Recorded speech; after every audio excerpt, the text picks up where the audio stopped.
Good morning बच्चों। आज हम प्रिज्म के द्वारा प्रकाश का अपवर्तन देखेंगे।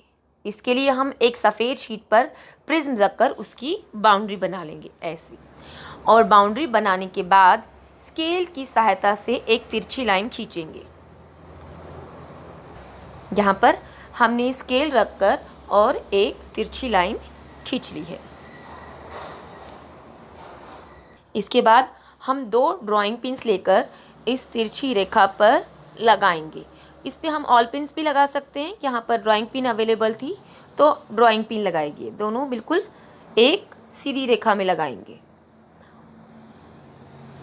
और इन पिनों को लगाने के बाद हम प्रिज्म को रखकर उसकी दूसरी साइड से पिनों को देखेंगे।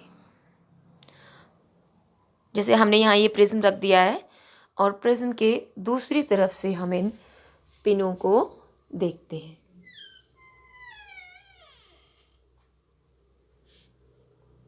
यहाँ पर हम पिन लगा रहे हैं।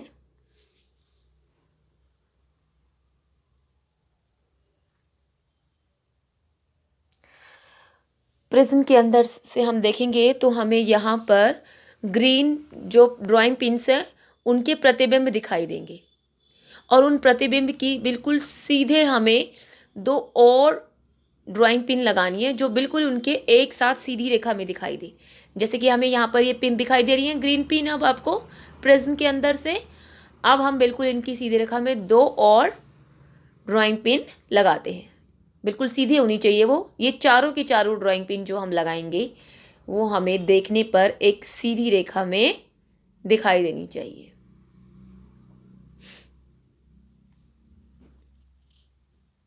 ये लगा रहे हैं हम पिन।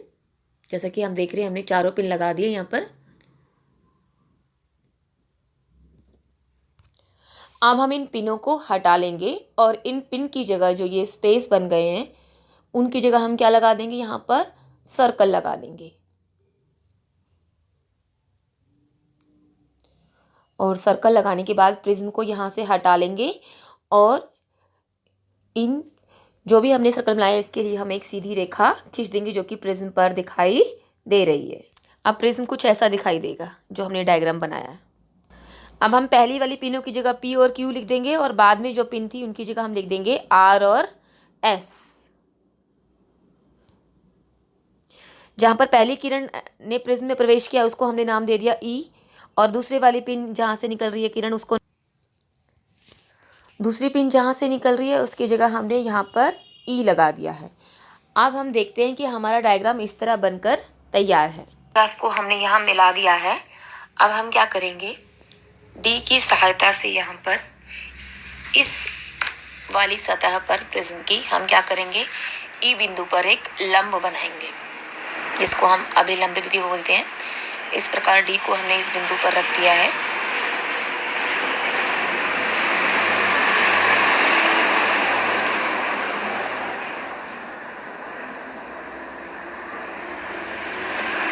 यहाँ पर हम निशान लगाकर एक 90 डिग्री का अभिलंब जो है वो खींच देंगे, एक सीधी रेखा।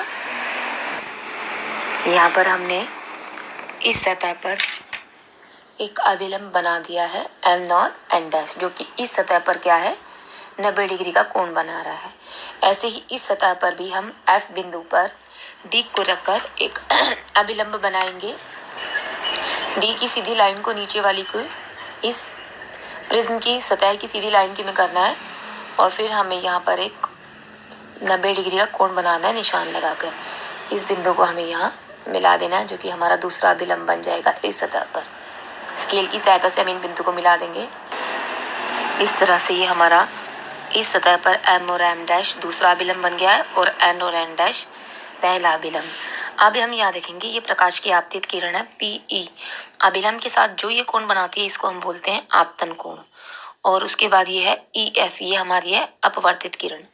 अपवर्तन हमें पता है, जब प्रकाश की किरण एक माध्यम से दूसरे माध्यम में प्रवेश करती है तो वो सीधी जाने की बजाय, मतलब ऐसे जाने की बजाय ये ऐसे मुड़ गई है तो ये होगी अपवर्तित किरण।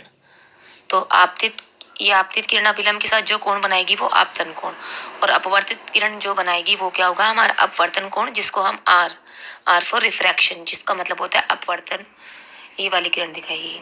उसके बाद यहाँ पर क्या हुआ, प्रकाश की किरण इस सतह पर आने के बाद दोबारा कांच में से कहाँ जा रही है, वायु में, फिर क्या होगा, अपवर्तन। तो इस सतह के लिए EF क्या होगी, आपतित किरण, और FS क्या हो गई, हमारी अपवर्तित किरण। तो ये वाला कोण जो है वो इस सतह के लिए हो जाएगा आपतन कोण, और ये वाला कोण जो हो जाएगा इस सतह के लिए हो जाएगा अपवर्तन कोण। दोबारा अगर हम ध्यान से देखें तो पहले अपवर्तन के लिए I हमारा हो गया आपतन कोण और R हो गया हमारा अपवर्तन कोण, और यहाँ के लिए ये हो रहा हो गया हमारा आपतन कोण और ये हो गया अपवर्तन कोण। PE होगी हमारी प्रिज्म में प्रवेश करने वाली आपतित किरण, और सबसे जो अंत में निकली है दोबारा अपवर्तन के बाद FSE हमारी निर्गत किरण।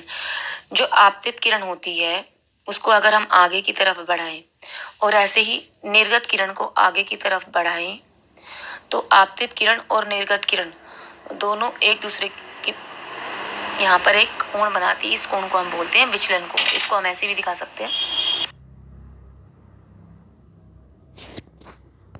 किरण के बीच में जो ये कोण बन रहा है इसको बोलते हैं D, एंगल ऑफ डेविएशन, और हिंदी में बोलते हैं विचलन कोण।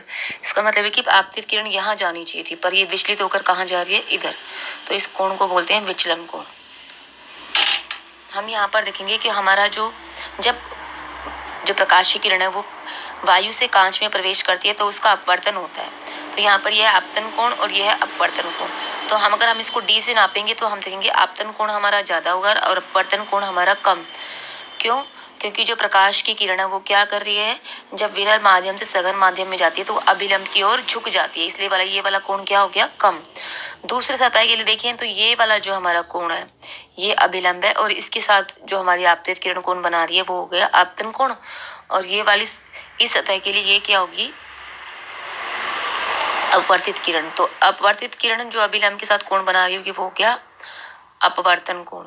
तो इस केस में हम देखते हैं कि I तो कम है और R ज्यादा है, क्योंकि यहाँ पर प्रकाश की किरण सघन से विरल माध्यम में प्रवेश कर रही है, कांच से और वायु में, इसलिए प्रकाश की किरण सीधी जाने की बजाय अभिलंब से दूर हट जाती है, इसलिए R जो है वो I से क्या है, ज्यादा।